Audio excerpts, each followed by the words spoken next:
What is up, everybody? Welcome to episode number 61 of the Sasha T Show. In the show today, I'm going to go over some of my big pickups that I got recently. Came in late last week, and I want to show you guys all of them today.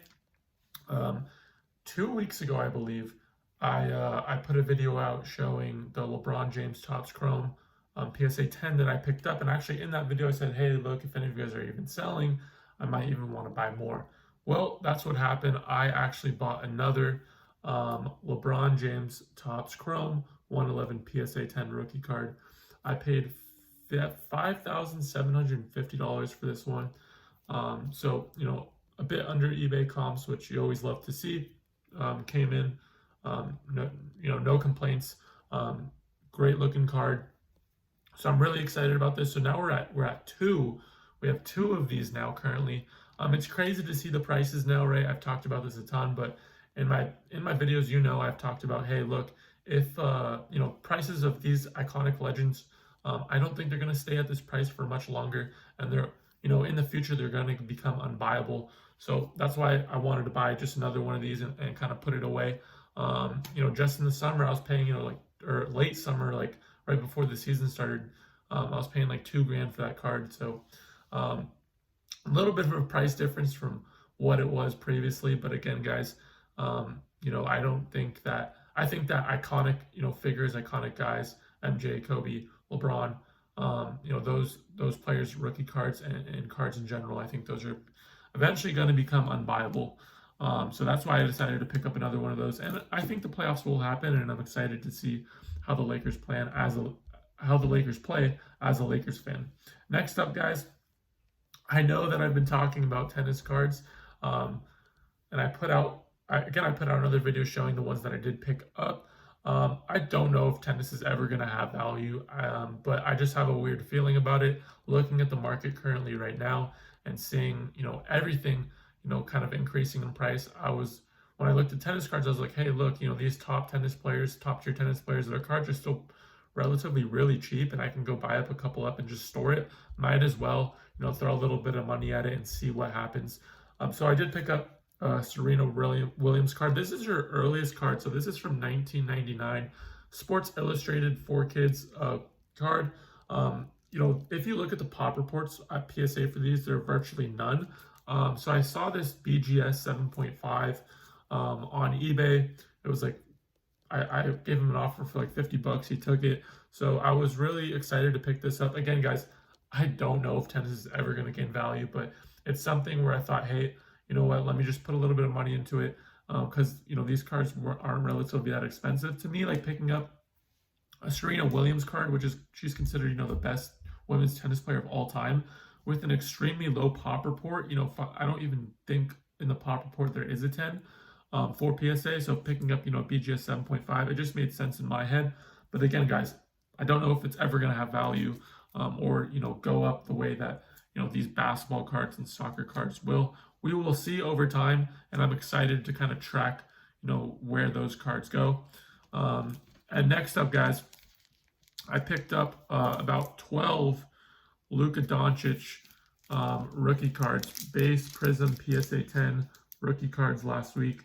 I still have quite a bit more coming in, but these are the ones that I got in last week. 12 Luka Doncic base Prism PSA 10s. I was paying $430 per.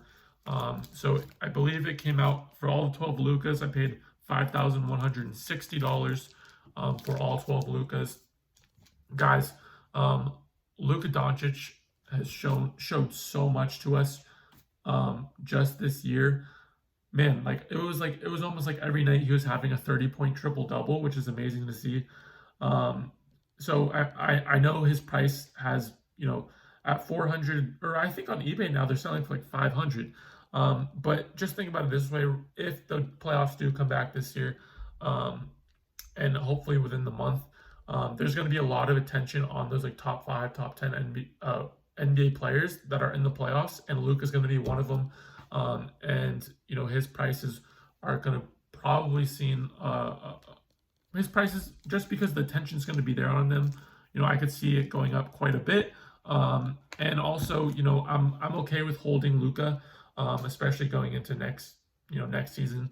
I really do think that his card's probably going to be around $1,000 card, whether that's going to be come playoff time or come next season. I consider him a top like 4 or 5 player in the NBA currently, and I don't see a reason why he won't be. I mean, personally, actually, I would say this. I would go.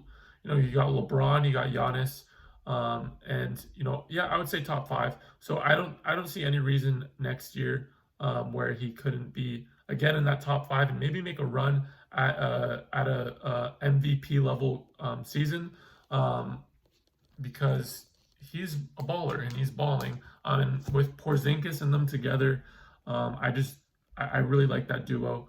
And we're with all these prices kind of going crazy. I think Giannis is at like 2K. I know the pop report's way smaller, but I know the pop report's like over 10,000 with Luka. But when the demand's there for a card like Luka, when it's selling like crazy, the pop report. I don't want to say like doesn't matter, but it kind of it if the demand's there, the supply doesn't mean much.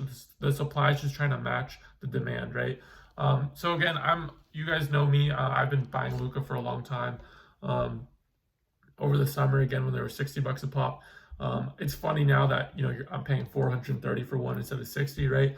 I think as I think I've talked to a couple people about this actually, where it's weird when you think you're overpaying, but it's actually just market value and what it goes for today. So that's why I picked up the Lucas. Really excited about those. I'm still picking up more. Even if you have any, just DM me. Hopefully we can make a deal happen. So those are the cards that I got in last week. I do have a bunch of like raw stuff coming in within the next couple of days, so I'll probably do a video on that.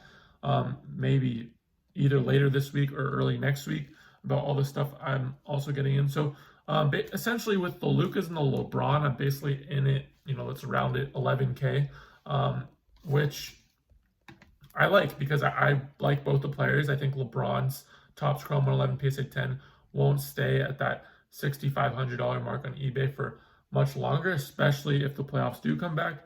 And I think with Luka, I really believe in him as a player. I think he's a once-in-a-generation talent. I think he's probably going to be top 20, 25 all time, and will bring a couple championships to the Mavs.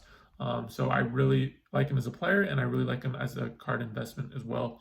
As many of you guys already know, if you check my Instagram page, there's a lot of Luka in there. And then again, to recap it, Serena Williams. Again, I don't know if these are ever gonna, gain traction like basketball or soccer cards or baseball cards. But I was willing to, put a little bit of money at it and see what happens. I appreciate everybody for all the support. I really do. And I also appreciate all of you guys.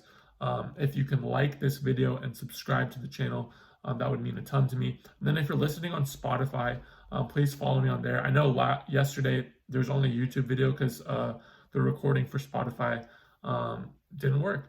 So I'll make sure I get this one on Spotify as well, though. I'll see you guys next time.